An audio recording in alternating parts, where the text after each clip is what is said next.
बोलो यीशु मसीह की। सचमुच परमेश्वर ने जो एक वचन दिया मुझे सताव के ऊपर,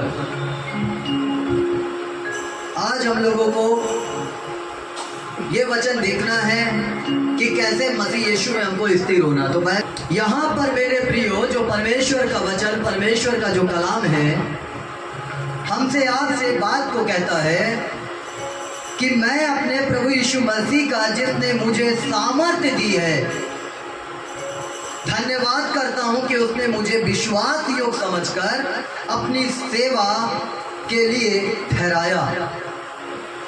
ये जो सेवा से जुड़ी बात है, जो सुसमाचार को सुनाने वाली बात है, हर एक जन के लिए है कि प्रभु यीशु मसीह के सुसमाचार को हर एक व्यक्ति को बताना है, हर एक जन को बताना है।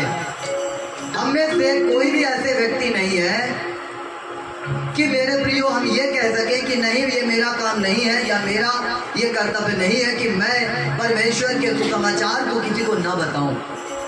ये एक अलग विषय हो गया कि हर एक जन को, लोगों को यीशु मसीह के बारे में बताना है और उसके सुसमाचार को सुनाना है। ये एक अलग विषय है।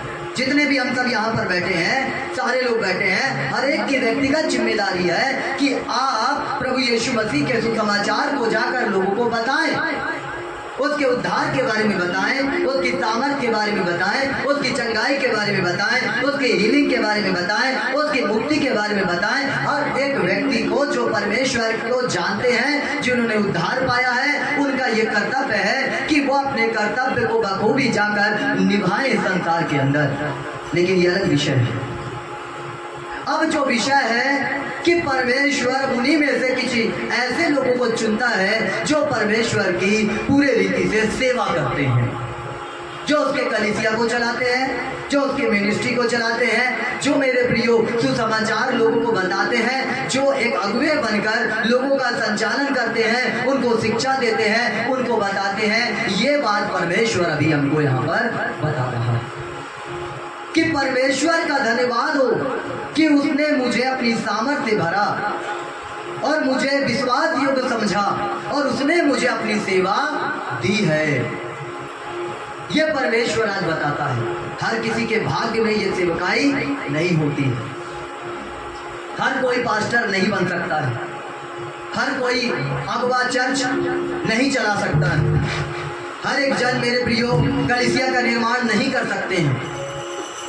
ये एक अलग सेवकाई है। पहले जो मैंने बताया कि व्यक्तिगत तौर पे हर एक जन को व्यक्तिगत तौर पे जाकर लोगों को बताना, वो एक अलग सेवकाई है।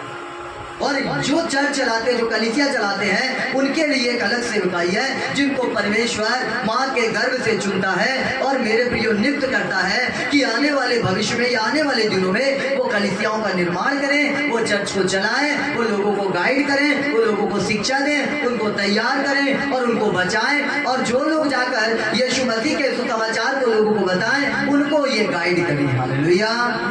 ये बात परमेश्वर बताता है और यहाँ पर कह रहा है कि मैं अपने प्रभु यीशु मसीह का, जिसने मुझे सामर्थ्य दी, धन्यवाद करता हूँ।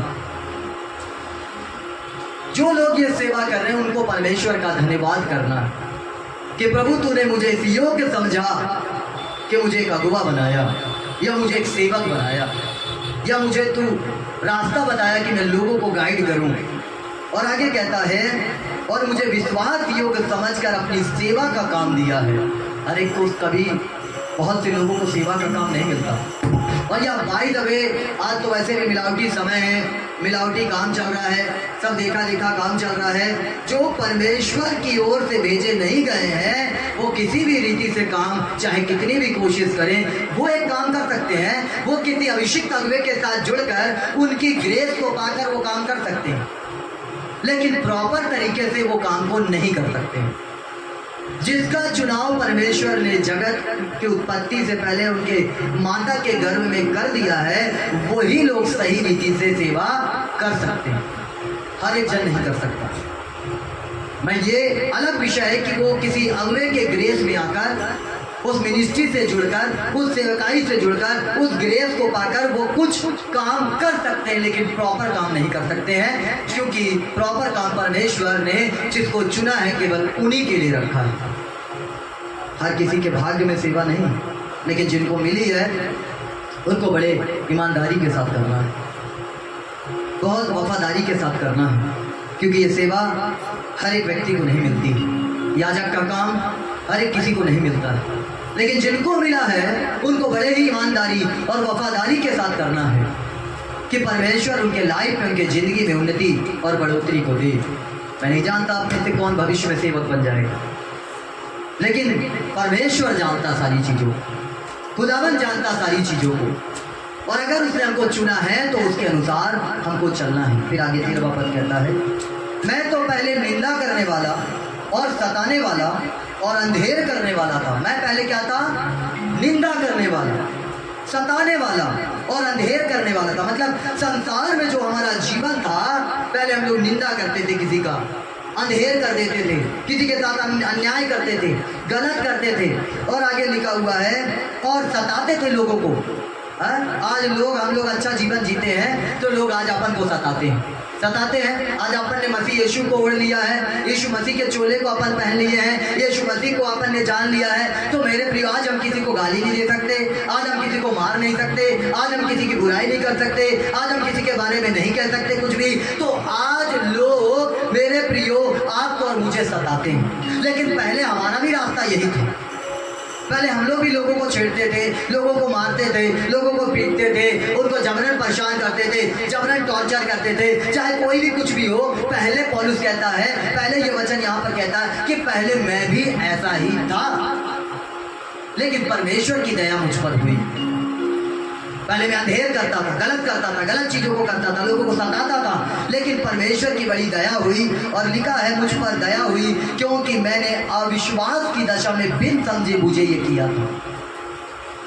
मैंने यीशु मसीह पे विश्वास नहीं किया, मैं जीसस क्राइस्ट को नहीं जानता था या नहीं जानती थी, तो मैं बगैर जाने मुझे कुछ नहीं पता था, मुझे सत्य नहीं मालूम था कि झूठ बोलना है कि नहीं बोलना है, लालच करना है कि नहीं करना है, किसी को सताना है कि नहीं सताना है, क्योंकि हम बाइबल को नहीं पढ़ते थे तो हमें नहीं मालूम था, हमें कुछ भी नहीं मालूम था। इसलिए हम लोग भी अंधेर करते थे, झूठ बोलते थे, लालच करते थे, लोभ करते थे, और जैसा नहीं चाहिए था वैसा जीवन हम और आप जी रहे थे।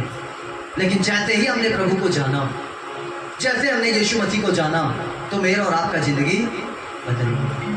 हम उस मार्ग को छोड़ दिए, हम उस रास्ते को छोड़ दिए, और परमेश्वर ने फिर उसके बाद हमको अपनी ये सेवा को दिया, और एक पास्टर के रूप में मुझे क्या किया? खड़ा। पहले मैं नहीं था, पहले मैं सेवक नहीं था, पहले मैं संसारिक व्यक्ति था, संसार में चलता था, लेकिन प्रभु ने की दया मुझ पर हुई। पहले हम भी अंधेर करते थे लोगों के ऊपर, लोगों को सताते थे, लोगों को परेशान करते थे, जबरन छेड़ते थे लोगों को, जबरन दिक्कत पैदा करते थे, क्योंकि हम अविश्वास की दशा में जी रहे थे। हम विश्वासी नहीं थे, हमने प्रभु को नहीं जाना था सत्य रीति से। तो जैसा संसार चल रहा था वैसा मैं भी चल रहा था, जैसा संसार में लोग जीवन जी रहे थे वैसा मैं भी जी रहा था, जैसे संसार में लोग अपने समय को काट रहे थे वैसा। लेकिन जब मैंने बपतिस्मा लिया और जब मैंने उद्धार प्राप्त किया, मैंने मसीह का चोला ओढ़ा, और जब मैंने मसीह का चोला ओढ़ा तो मेरा अंधेर करने वाला जिंदगी वो अलग हो गया, और एक नई मसीहत, एक नई चीज मेरे अंदर आई, और वो है प्रभु यीशु मसीह की बातें। और जब मैंने प्रभु को ग्रहण कर लिया तो फिर मैं प्रभु के अनुसार चलने लगा। इसीलिए प्रभु ने हमें अपनी सेवा दी। आ रहा समझ में मैं क्या बोल रहा हूँ? इसीलिए परमेश्वर ने ये सेवा हमको दी। पहले हम झूठ बोलते थे, लालच करते थे, लोभ करते थे, विचार में थे, पाप में थे, गुनाह में थे, गंदे रास्तों में थे, गलत मार्ग में थे, और मेरे प्रिय उन मार्गों के कारण हमारा जीवन में उथल और पुथल था, बीमारियां थी, समस्याएं थी, परेशानी थी, और सब कुछ तहस नहस था। लेकिन जैसे ही हमने प्रभु को ग्रहण किया, उसको एक्सेप्ट किया, परमेश्वर ने मेरे और आपके जीवन को बदल दिया। बोले यीशु मसीह की। ज़्यादा गहराई में ले जाऊंगा तो नींद आने लगेगी। हालेलुया। फिर हम आगे बढ़ते, परमेश्वर का वचन क्या कहता है? दूसरा तीमुथियुस उसका 3 अध्याय 12 पद पढ़िए। दूसरा तीमुथियुस, हाँ पर जितने मसीह यीशु में भक्ति के साथ पर जितने मसीह यीशु में भक्ति के साथ जीवन बिताना चाहते हैं, आगे से पीछे तक सुन लेना, कान खोल के। फिर से पढ़ो बेटा, इसको रिपीट करो। ऑनलाइन चर्च आप भी सुनना। पर जितने मसीह यीशु में भक्ति के साथ जीवन बिताना चाहते हैं, हाँ? वे सब सताए जाएंगे। ओ हालेलुया। पर जितने मसीह यीशु में भक्ति के साथ, पाप के साथ नहीं, भक्ति के साथ जीवन बिताना चाहते हैं, वो सब क्या होंगे? सताए जाएंगे। याद रखना, अगर सताए नहीं गए तो बाइबल झूठी हो गई है, फिर हमारा प्रचार करना व्यर्थ हो गया। हम आपको कोई ऐसे बातों में नहीं, मनगढ़ंत कहानियों में नहीं लेके जाएंगे कि आप कल के दिन हमारे ऊपर ब्लेम करें या इल्जाम लगाएं। जितने मसीह यीशु के साथ जीवन बिताना चाहते हैं, भक्ति के साथ, वो सारे लोग सताए जाएंगे। वो सताव कुछ भी हो सकता है। तुम्हारे परिवार का विरोध, तुम्हारे घर का विरोध, तुम्हारे बच्चों का विरोध, तुम्हारे माता पिता का विरोध, तुम्हारे नात रिश्तेदारों का विरोध, मोहल्ला का विरोध, पड़ोसियों का विरोध, ऐसे विरोधी लोग जो हैं उनका विरोध, कुछ भी हो सकता है। जितने मसीह यीशु के साथ जीवन बिताना चाहते हैं, वो सारे के सारे लोग सताए जाएंगे। बाइबल कहती है कि जो लोग भक्ति के साथ जीवन जिएंगे, क्योंकि जब हमने मसीह का चोला उड़ा तो हम एक भक्त बन गए उसके। अब भैया कोई एक गाल पे मारेगा तो दूसरा हम आगे करने की इजाजत मिली है। पहले कोई एक गाल में मारेगा तो 2-3 उसके गाल में जड़ने की हिम्मत थी, लेकिन अब कोई अगर एक गाल में मारेगा तो बाइबल कहती है कि दूसरा आगे कर दो। कोई तुम्हें 1 मील लेके जाए तो 2 मील उसके साथ जाना, जबरन जाना है। बाइबल कहती है, मैं नहीं कह रहा हूँ, हमको जाना ही पड़ेगा। और यदि मसीह के साथ हम ऐसा नहीं चल पाते हैं तो मेरे प्रिय, फिर हमारे जीवन में कोई आशीषें नहीं है, क्योंकि परमेश्वर ने कह दिया है कि जितने भी लोग भक्ति के साथ, मसीह यीशु के साथ जीवन जीना चाहते, वो सारे लोग सताए जाएंगे। और मैंने सताव बता दिया, कहीं से भी आ सकता आपके ऊपर, कोई भी समस्या आपको घेर सकती है, बीमारियां घेरती हैं, परेशानी घेरती है, ये भी एक सताव है। किसी ने एक बार मुझसे, एक सेवक ने कहा कि पास्टर जी, जिसका सताव नहीं होता वो सेवकाई मरी हुई है।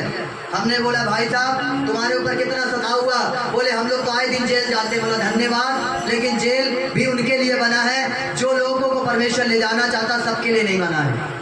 क्योंकि सताव कई प्रकार के हैं। सताव मेरे प्रियो कई प्रकार के हैं, एक जैसा सताव नहीं है। किसी को परिवार का सताव है, किसी को मेरे प्रियो बीमारी का सताव है, किसी को किसी और आर्थिक स्थिति का सताव है, ये भी एक सताव है।